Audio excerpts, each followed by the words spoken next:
Baik, kita satu dalam doa. Segala pujian, syukur, dan hormat Tuhan kami serahkan kepadamu, Tuhan kami Yesus Kristus yang baik. Saat ini kami mau mendengarkan kebenaran firman-Mu melalui hamba-Mu, biarlah firman-Mu itu terus menjadi rema bagi kami setiap hari, menjadi makanan baru setiap hari, sehingga tubuh kami menjadi kuat, rohani kami menjadi sehat, dan kami bisa menjadi saksi Tuhan dimanapun berada. Terima kasih ya Tuhan, kami serahkan waktu ke depan ke dalam tangan kasih Tuhan. Haleluya, amin. Terima kasih Pak Mulia. Amin. Terima kasih Pak Mas Widodo. Ya, kami persilakan untuk para lektor mulai membacakan firman Tuhan. Dimulai dari Ibu Tarma. Baik, saya akan membacakan kebenaran firman Tuhan yang terambil dari kitab Ayub pasal 21 sampai 3 ayat 1 sampai 34. Beginilah pembacaan firman Tuhan. Tetapi Ayub menjawab, dengarkanlah baik-baik perkataanku dan biarlah itu menjadi penghiburanmu. Bersabarlah dengan aku akan berbicara. Sehabis bicaraku bolehlah kamu mengejek. Kepada manusiakah keluhanku tertuju? Mengapa aku tidak boleh kesal hati? Berpalinglah kepadaku, maka kamu akan tercengang, dan menutup mulutmu dengan tangan. Kalau aku memikirkannya, aku menjadi takut, dan gemetarlah tubuhku. Mengapa orang fasik tetap hidup, menjadi tua, bahkan menjadi bertambah-tambah kuat? Keturunan mereka tetap bersama mereka, dan anak cucu diperhatikan mereka. Rumah-rumah mereka aman, tak ada ketakutan. Bentung Allah tidak menimpa mereka. Lembu jantan mereka memacek dan tidak gagal. Lembu betina mereka beranak dan tidak keguguran. Kanak-kanak mereka dibiarkan keluar seperti kambing domba. Anak-anak mereka melompat-lompat. Mereka bernyanyi-nyanyi dengan iringan rebana dan kecapi, dan bersukaria menurut lagu seruling. Mereka menghabiskan hari-hari mereka dalam kemujuran, dan dengan tenang mereka turun ke dalam dunia orang mati. Tetapi kata mereka kepada Allah, pergilah dari kami. Kami tidak suka mengetahui jalan-jalan-Mu. Yang Maha Kuasa itu apa, sehingga kami harus beribadah kepadanya? Dan apa manfaatnya bagi kami kalau kami memohon kepadanya? Memang kemujuran mereka tidak terletak dalam kuasa mereka sendiri. Rancangan orang fasik adalah jauh daripadaku. Betapa sering pelita orang fasik dipadamkan. Kebinasaan menimpa mereka, dan kesakitan dibagikan Allah kepada mereka dalam murkanya. Mereka menjadi seperti jerami di depan angin, seperti sekam yang diterbangkan badai. Bencana untuk disimpan Allah bagi anak-anaknya. Sebaiknya orang itu sendiri diganjar Allah, supaya sadar. Sebaiknya matanya sendiri melihat kebinasaannya, dan ia sendiri minum dari murka yang maha kuasa. Karena peduli apa ia dengan keluarganya sesudah ia mati, bila telah habis jumlah bulannya? Masakan kepada Allah diajarkan orang pengetahuan, kepada Dia yang mengadili mereka yang di tempat tinggi, yang seorang mati dengan masih penuh tenaga, dengan sangat tenang dan sentosa. Pinggangnya gemuk oleh lemak, dan sumsum tulang-tulangnya masih segar. Yang lain mati dengan sakit hati, dengan tidak pernah merasakan kenikmatan. Tetapi sama-sama mereka terbaring di dalam debu, dan berengah-berengah berkeriapan di atas mereka. Sesungguhnya aku mengetahui pikiranmu, dan muslihat yang kamu rancangkan terhadap aku. Katamu, di mana rumah penguasa, di mana kemah tempat kediaman orang-orang fasik? Belum pernahkah kamu bertanya-tanya kepada orang-orang yang lewat di jalan? Dapatkah kamu menyangkal petunjuk-petunjuk mereka, bahwa orang jahat terlindung pada hari kebinasaan dan diselamatkan pada hari murka Allah? Siapa yang akan langsung menggugat kelakuannya? dan mengganjar perbuatannya.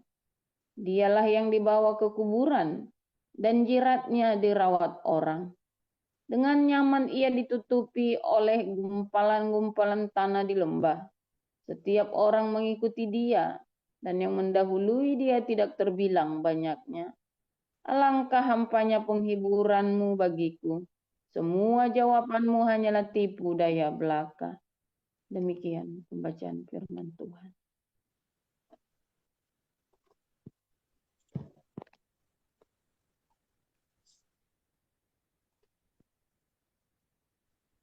Baik, saya lanjutkan dari Roma pasal 12.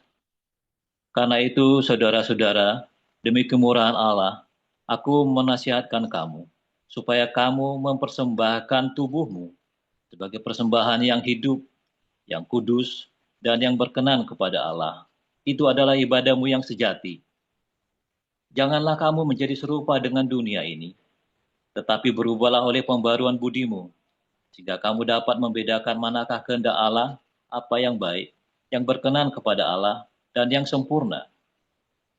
Berdasarkan kasih karunia yang dianugerahkan kepadaku, aku berkata kepada setiap orang di antara kamu, janganlah kamu memikirkan hal-hal yang lebih tinggi daripada yang patut kamu pikirkan, tetapi hendaklah kamu berpikir begitu rupa, sehingga kamu menguasai diri menurut ukuran iman yang dikaruniakan Allah kepada kamu masing-masing. Sebab sama seperti pada satu tubuh, kita mempunyai banyak anggota, tetapi tidak semua anggota itu mempunyai tugas yang sama. Demikian juga kita, walaupun banyak, adalah satu tubuh di dalam Kristus, tetapi kita masing-masing adalah anggota yang seorang terhadap yang lain. Demikianlah kita mempunyai karunia yang berlain-lainan, menurut kasih karunia yang dianugerahkan kepada kita. Jika karunia itu adalah untuk bernubuat, baiklah kita melakukannya sesuai dengan iman kita. Jika karunia untuk melayani, baiklah kita melayani. Jika karunia untuk mengajar, baiklah kita mengajar. Jika karunia untuk menasihati, baiklah kita menasihati. Siapa yang membagi-bagikan sesuatu, hendaklah ia melakukannya dengan hati yang ikhlas. Siapa yang memberi pimpinan, hendaklah ia melakukannya dengan rajin. Siapa yang menunjukkan kemurahan, hendaklah ia melakukannya dengan sukacita. Hendaklah kasih itu jangan pura-pura. Jauhilah yang jahat dan lakukanlah yang baik. Hendaklah kamu saling mengasihi sebagai saudara dan saling mendahului dalam memberi hormat. Janganlah hendaknya kerajinanmu kendor. Biarlah rohmu menyala-nyala dan layanilah Tuhan. Bersukacitalah dalam pengharapan, sabarlah dalam kesesakan, dan bertekunlah dalam doa. Bantulah dalam kekurangan orang-orang kudus, dan usahakanlah dirimu untuk selalu memberikan tumpangan. Berkatilah siapa yang menganiaya kamu, berkatilah dan jangan mengutuk. Bersukacitalah dengan orang yang bersukacita, dan menangislah dengan orang yang menangis. Hendaklah kamu sehati sepikir dalam hidupmu bersama. Janganlah kamu memikirkan perkara-perkara yang tinggi, tetapi arahkanlah dirimu kepada perkara-perkara yang sederhana. Janganlah menganggap dirimu pandai. Janganlah membalas kejahatan dengan kejahatan. Lakukanlah apa yang baik bagi semua orang. Sedapat-dapatnya, kalau hal itu bergantung padamu, hiduplah dalam perdamaian dengan semua orang. Saudara-saudaraku yang kekasih, janganlah kamu sendiri menuntut pembalasan, tapi beri tempat kepada murka Allah. Sebab ada tertulis, pembalasan itu adalah hakku. Akulah yang akan menuntut pembalasan, firman Tuhan. Tetapi, jika seterumu lapar, berilah dia makan. Jika harus, berilah dia minum. Dengan berbuat demikian, kamu menumpukan bara api di atas kepalanya. Janganlah kamu kalah terhadap kejahatan, tetapi kalahkanlah kejahatan dengan kebaikan. Demikian firman Tuhan. Ya, baik. Terima kasih untuk para lektor yang telah membacakan firman Tuhan, Ibu Sarma dan Pak Abu Lusiaan. Ya, saudara, sesaat lagi kita akan mendengarkan renungan firman Tuhan yang akan dibawakan oleh hambanya, Gembala Pastor Joseph Paul Sang dengan tema tahayul gereja. Seperti apa konkretnya tahayul gereja itu, saudara-saudara? Mari kita simak langsung penjelasan dari Pastor Paul. Ya, silakan Pastor. Haleluya, haleluya, firman Tuhan selalu baru setiap hari. Ya, ketika kita menanti-nantikan Tuhan, ya dengan penuh sukacita, dengan penuh pengharapan. Saudara, sebentar ya, tadi Ayub 21 sama Roma 12 ya. Saudara, hari ini kemarin kan kita belajar tahayul agama ya, saudara ya. Yang NN, tolong dinyalakan lampu sana, gelap, terlalu gelap ini N. Kamu tolong nyalakan dulu sebentar. Ya, kemarin kita belajar tentang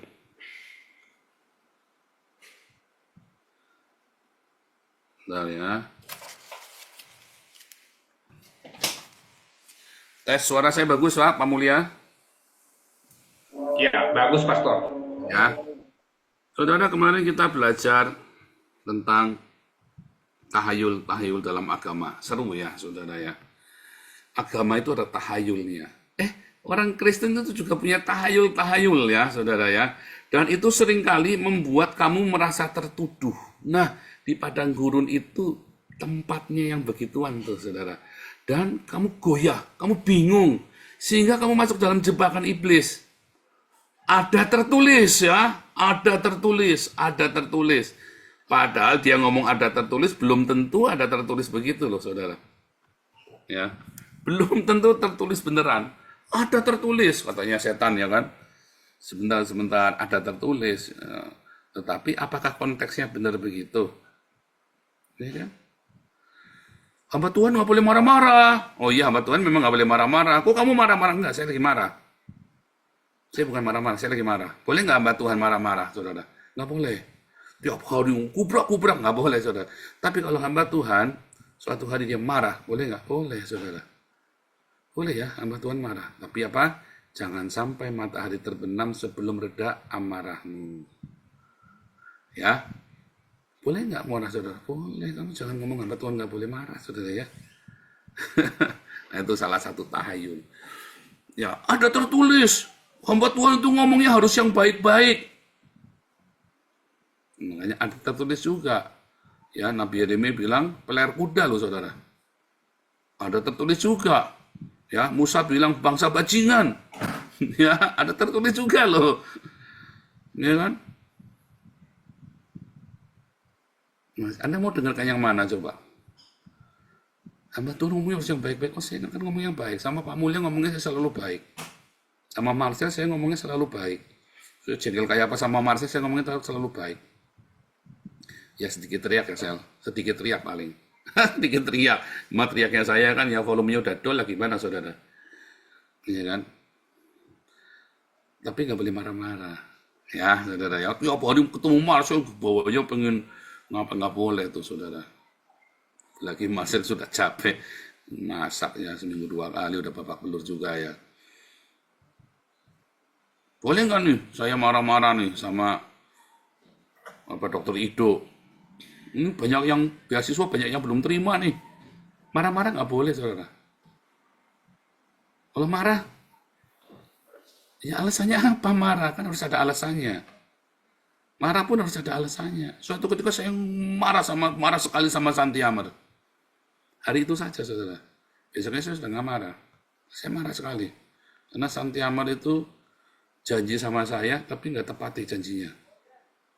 Dan itu sangat fatal sekali untuk kepercayaan orang terhadap Galarua saat itu. Oh, saya marahin benar saudara. Saya marahin Santi Amar. Dia mau terima mau enggak, urusan. Saya nggak urusan. Oke, saya marah.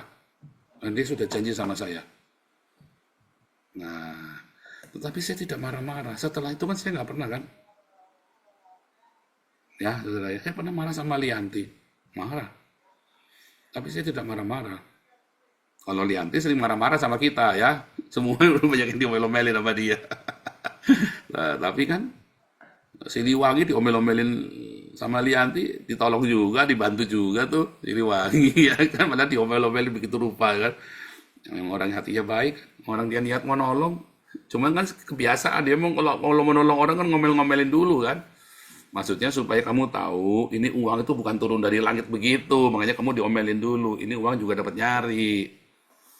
Ini orang juga dapat keringetan. Jadi jangan kamu pikir, saya banyak duit terus kasih kamu, bung, begitu saja terus kamu keenakan. Maksudnya bukan begitu ya saudara ya. Makanya diomel-omelin dulu. Kamu harus bedain. Ada lagi nih yang bilang nih, Kita kan harus mengasihi musuh kita. Ya, lalu ada pemerkosa. Ya, yang pernah memerkosa istrimu, saudara. Keluar dari penjara, dia nggak punya rumah. Kata Tuhan Yesus kan kita harus mengasihi musuh kan? Berarti terus dia ini datang, kata Tuhan Yesus kamu harus mengasihi aku loh. Kamu harus terima aku di rumahmu, kata firman Tuhan. Kebetulan yang merkosa juga Kristen nih, mungkin pendetamu lah, bekas pendetamu apa siapa. Ini kan sekarang lagi banyak nih kasus pendeta mencabuli jemaat.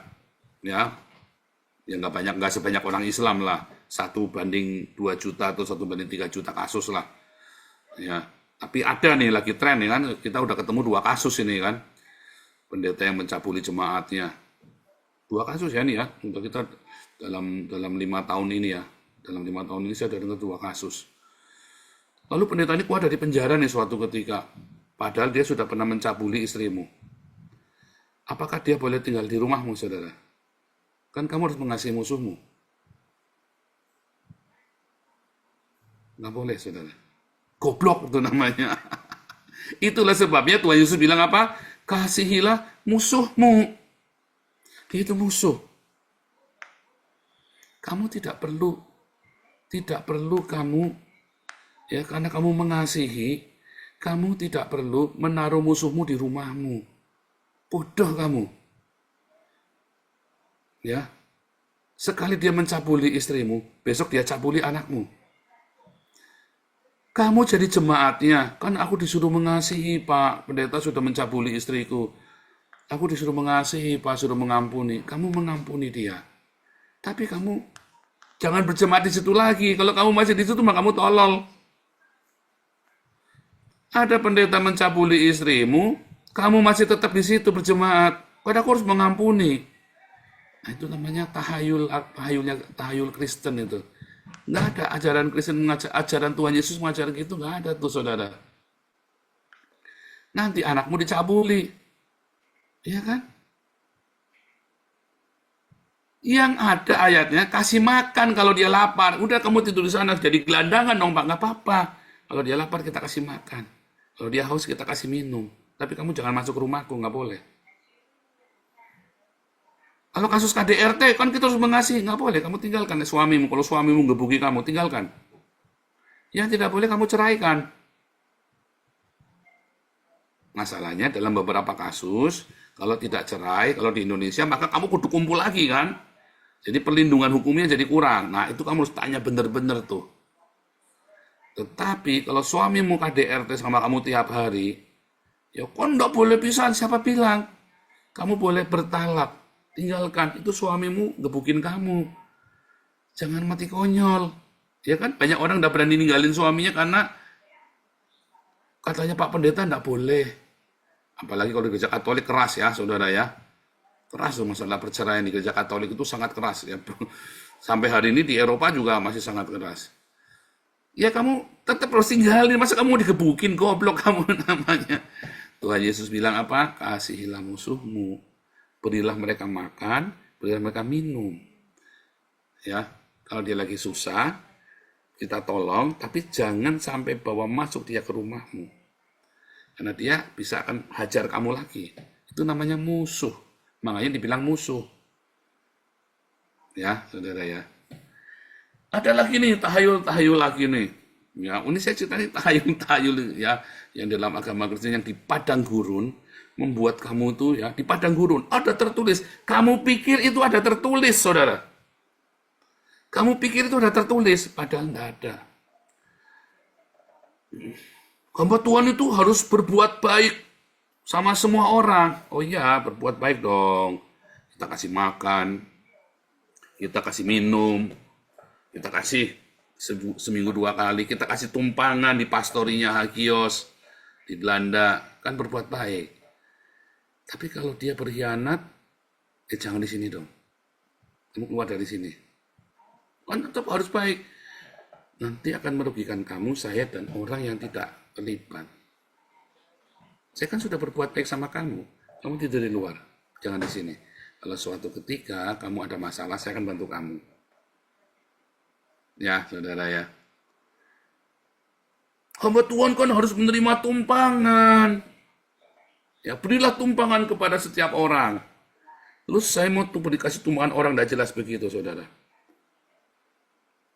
Itu kita kan melayani di Belanda itu, kita melayani para kriminal yang ada di stasiun sentral itu kan, kebanyakan imigran gak jelas tuh, saudara ya. Dan banyak dari mereka kriminal. Terus saya bawa ke rumah saya di sini, saudara. Melayani, saya kan nggak punya gedung tuh dulu tuh. Katanya, oh ini Paulus sudah membangun kerajaan. Ya sewa gedung di Den Haag mahal-mahal. Terus maunya kamu saya bawa mereka ke rumah saya begitu. Kriminal-kriminal ini, saudara. Kan goblok saya namanya. Saudara. Jangan dong, kita sewa gedung, taruh di situ. Jangan masukkan kriminal ke rumahmu. Kamu pilih-pilih siapa yang boleh masuk rumahmu. Ya kan? Edsel, dia kan kriminal tuh dulu ya. Berapa 7 kali apa 8 kali masuk penjara tuh dia tuh. Dia tuh perampok ya. Si Marcel sudah membuktikan tuh. Tuh, kasih itu. Kan peti ada, kita ada peti uang kolektor itu ya. Siapa saja boleh ngasih, tapi kita nggak pernah minta, pokoknya taruh di kantor. Ini nggak bisa kebuka gimana nih? Saya bilang sama Marcel, kasih Edsel aja tuh, pasti kebuka. Saya bilang ini Edsel ini ya saudara ya, profesional dia tuh ya. Dan dia benar-benar profesional. Sama dia cuma dicetik sedikit, saudara ya. Saya tanya kemana, bisa saya? Ini bisa cetik sedikit kita kebuka. Loh, caranya gimana? Nggak tahu tuh, cuma diapain katanya. Ini profesional. Terus saya mau masukkan orang-orang begitu ke rumah saya, saudara. Kalau sama Edsel saya kenal sudah 4 tahun, saudara ya. Dan dia selalu banyak. Itu pun dia masuk ke rumah saya, nggak boleh nginep di rumah saya. Ya, kebetulan dia punya rumah dan dia tidak perlu nginep. Tapi suatu ketika, Pak, saya kan punya peralatan fitness, saudara ya, beli murah ya, beli 50 euro dapat 1 paket begitu. Tapi ternyata nggak bisa dipakai bangkunya. Jadi saya lagi sama tinggal besinya saja. Terus dia mau fitness tiap hari di sini, nggak boleh. Mengapa nggak boleh, saudara? Karena saya punya anak perempuan dan di rumah ada istri saya. Ya, saudara ya. Anda di padang gurun, orang akan berusaha mengintimidasi Anda, ngepres Anda dengan kata ada tertulis. Anak Tuhan tidak boleh marah, anak Tuhan tidak boleh begitu, anak Tuhan tidak boleh begini. Sehingga kamu tertuduh, akhirnya kamu kejebak. Aduh, mestinya kan aku jangan utangin kamu. Kenapa kamu? Ya, kamu kalau kamu anak Tuhan, kamu harus berbuat kebaikan. Saya ini lagi butuh diutangin. Diutangin buat apa? Ternyata diutangin buat bayar cicilan tas Louis Vuitton, saudara. Terus karena gak ada dikejar debt collector, dia lari sama kamu. Harusnya ya udah tasnya saja dikembalikan, tapi dia nggak mau, dia gengsi. Dia lebih baik utang sama kamu. Lalu dia bilang, anak Tuhan harusnya membantu saya yang lagi lemah. Akhirnya karena kamu tertuduh, saudara. Kamu tolonglah dia. Goblok. Goblok itu. Kamu bilang ada tertulis. Kamu bilang, saudara ya, ada tertulis. Kamu tidak boleh memuaskan hawa nafsumu, tidak boleh bergaya hidup mewah. Ada utang-utangnya, utang lagi. Ini satu orang rembuk saya, WhatsApp saya mau utang, saudara ya. Minta dibantu rumah, minta. Ada tertulis, kamu harus, seorang hamba Tuhan harus membantu. Saya bilang, oh iya, SOP-nya gampang. Kamu masuk ke Embun Pagi, nanti pasti dibantu.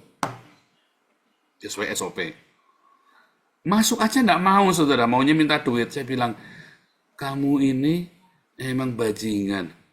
Minta duit, cuman datang jam 4 pagi. Buka Zoom. Kamu duduk, dengarkan Embun Pagi. Kamu minta duit kontrakan dibayarin, duit sekolah dibayarin, sembako dikirim. Kamu cuman mau denger, disuruh bangun jam 4 pagi saja, dengerin kamu enggak mau. Apalagi disuruh kerja. Ya kan, wah bajingan juga kamu, ternyata memang mental bajingan kamu ya. Tak gituin, saudara. Harus lumayan lembut, Pak. Enggak, saudara. Sama orang begini kamu harus keras. Ini orang pemalas. Barang siapa tidak bekerja, jangan makan, mati aja. Ya, saudara ya. Jadi ada tahayul-tahayul yang akan mengintimidasi kamu di padang gurun. Ada tertulis. Makanya kamu harus belajar firman Tuhan yang baik, saudara. Ada orang berani ngopres saya ya, dia ngomong apalah. Tadi siang baru tadi ya, makanya saya tadi keganggu sekali ya. Kamu nih hamba Tuhan, harusnya 5 roti 2 ikan, jadi sisa 12 bakul. Malah kamu ya kamu yang pakai, kamu yang bayar. Dia belum tahu ya, komunitas kita, ya semua sumbangan-sumbangan di sini. Berapa banyak yang kita kasih makan, yang kita bantu. Ya saudara ya. Orang begini mah nggak usah dijelasin, nggak bakal ngerti, dia dijelasin juga. Ada yang bilang lagi, katanya Paul makan uang yayasan. Nombok, iya saudara, saya di yayasan. Ya, sebelum proyek tembak, Den Haag ada proyek, saya malah sering kirim uang ke yayasan. Serius saudara ya. Sebelum ada proyek di Den Haag, saya malah sering kirim uang ke Damaris, Damar Kasih, Embun Pagi. Cek aja deh kalau nggak percaya nama saya tuh. Tahun kemarin ya, selama 10 bulan September. Karena setelah itu memang saya banyak kesulitan. Tetapi kemarin pun saya dikasih uang, saya tetap share loh. Wah banyak sekali Pak, saya bilang. Saya share ke ini ya Pak, karena kita ada proyek. Terserah Pak Paul, pokoknya itu saya taunya Pak Paul. Saya share saudara. Nggak boleh saya makan sendiri. Walaupun itu buat pelayanan di Den Haag ya. Nggak boleh tuh. Ya saudara ya. Ada tertulis, dan saya nggak perlu tertuduh. Orang berusaha menuduh saya, saudara. Ya, berusaha ngajarin saya, berusaha nuduh saya. Karena saya tahu firman Tuhan. Ya, karena saya tahu firman Tuhan. Saya jawab sesuai yang tertulis. Dan saya tahu persis yang saya lakukan. Kalau kamu tidak tahu firman Tuhan, kamu cuman katanya-katanya, goyang kamu saudara di padang gurun. Karena di padang gurun itu, setan itu, hawa nafsumu, akan membenarkan dirinya dengan katanya ada tertulis. Padahal belum tentu ada tertulis demikian, saudara. Nah, belum tentu ada tertulis demikian.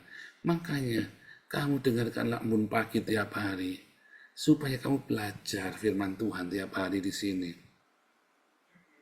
Ya. Supaya kamu belajar firman Tuhan tiap hari di sini. Ya, saudara ya. Di Embun Pagi, kamu di metanoia, saudara. Ya. Karena ketika Tuhan Yesus berkata, kasihilah musuhmu. Bagaimana cara mengasihi musuhmu? Kamu punya ide nggak? Cara mengasihi musuh itu bagaimana? Suruh musuhmu itu niduri istrimu gitu. Istrimu kan bujangan itu, apa musuhmu itu? Kasihlah musuhmu loh. Musuhmu itu bujangan, anakmu gadis, dikawinkan begitu saudara.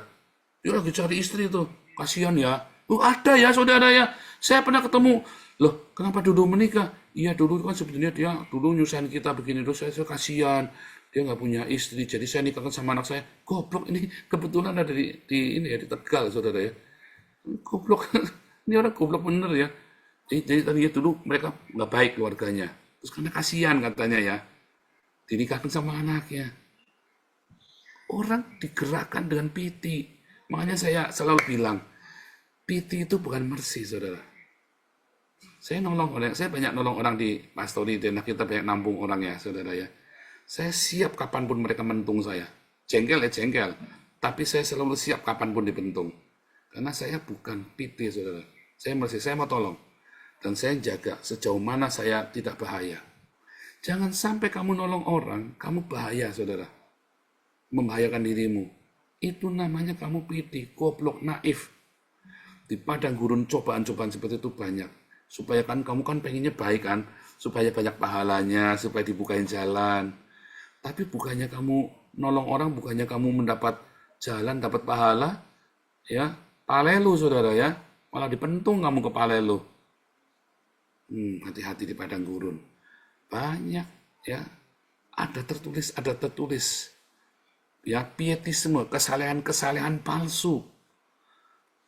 Ada tertulis sehingga kamu pengen nolong orang. Jangan sampai kamu bayarin sekolah anak tetanggamu, saudara, sementara anakmu sendiri belum bayar sekolah. Biadab kamu, orang tua biadab kamu. Bayari tetanggamu, sementara anakmu sendiri belum bayar sekolah. Kamu tuh orang tua yang tidak bertanggung jawab. Anakmu sakit hati sama kamu nanti. Itu contohnya ya. Kan kelihatannya kan baik kan. Padahal kan tujuannya untuk memuaskan hawa nafsumu, supaya kamu dipuji-puji orang, kamu orang baik kan? Ayo jujur. Supaya kamu dipuji-puji orang sebagai orang baik kan? Itu di padang gurun terjadi semua yang seperti itu. Sorry, saya sudah di tanah perjanjian, saudara. Ketika saya tolong kamu, bukan karena pity, karena saya mercy. Ya, sehingga saya tahu, pasti ketika saya tolong, ada yang nyatek, saudara. Tapi saya sudah tahu, sampai sejauh mana. Perhatikan firman Tuhan. Tiap pagi ikut embun pagi. Kamu akan metanoia di sini, saudara. Ya, saya ngomong begini tiap hari, bukannya tanpa dasar. Saya punya pengalaman. Ya, saya punya hikmat. Dari mana hikmatnya, Pak? Iya, dari padang gurun. Karena saya hidup nempel dengan badai itu. 5 menit lagi, Pak Mulia. 5 menit lagi. Ini penting sekali, padang gurun ini. Karena saya nempel erat dengan padang gurun. Ya, dengan badai itu, saudara ya. Ketika badai nyamber, saya sampai peluk. Ya, waduh, pasrah. Waktu saya pasrah kan saya nonton apa yang terjadi. Saya ngamatin. Tapi kalau kamu sibuk ngelawan, tenggang-tengking, kamu tidak akan belajar di padang gurun. Di badai yang begitu rupa itu saya berpegang, saya cuma Tuhan tolong, Tuhan tolong. Peluk saya Tuhan, sambil saya ngamatin bagaimana cara Tuhan bekerja. Kemarin saya cerita ya, selama berminggu-minggu. Aduh, ini saya kena pajak nih. Utang saya 13.000 euro. Ya. Sempat 15.000, tapi terus ada beberapa yang dihapus ya. 13.000, banyak ya saudara ya. 13.000 itu kira-kira 260 juta, dan itu bukan utang saya sebenarnya. Itu tiba-tiba keluar gara-gara tagihan yang aneh-aneh gitu ya. Ada pajak yang tiba-tiba itu salah akuntingnya ya. Ternyata nggak bisa diklaim balik karena si akunting ini sudah salah nulis, dan kita udah definitif, artinya udah nggak bisa ditarik.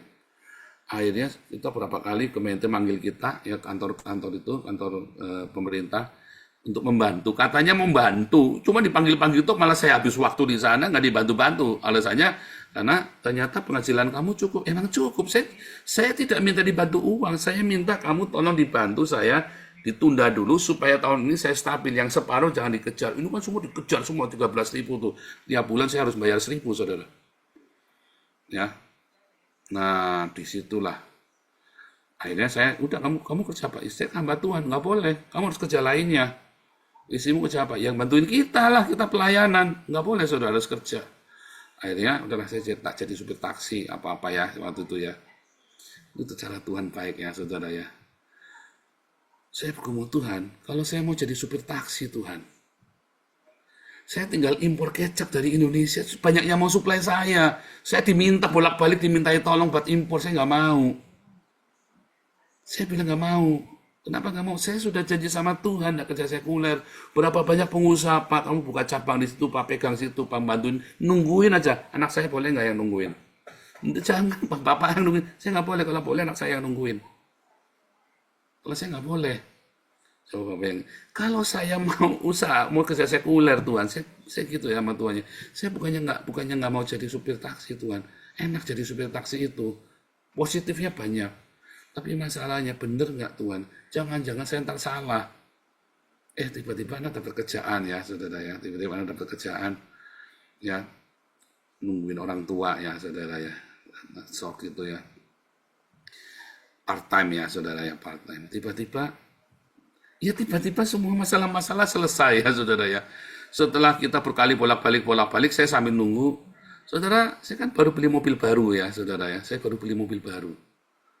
Saya selama ini kan selalu pakai mobil bekas, mobil butut, bukan mobil bekas, mobil butut gitu ya, tapi bagus ya. Saya dapat mobil baru, gara-gara apa, saudara? Gara-gara saya mau bantuin Marcel, saudara, supaya Marcel punya ini ya, bantuin Marcel sama anak-anak di pastorin supaya punya pajak, bisa bayar pajak, saudara. Gara-gara saya mau bantuin mereka, karena saya niatnya benar, saudara ya.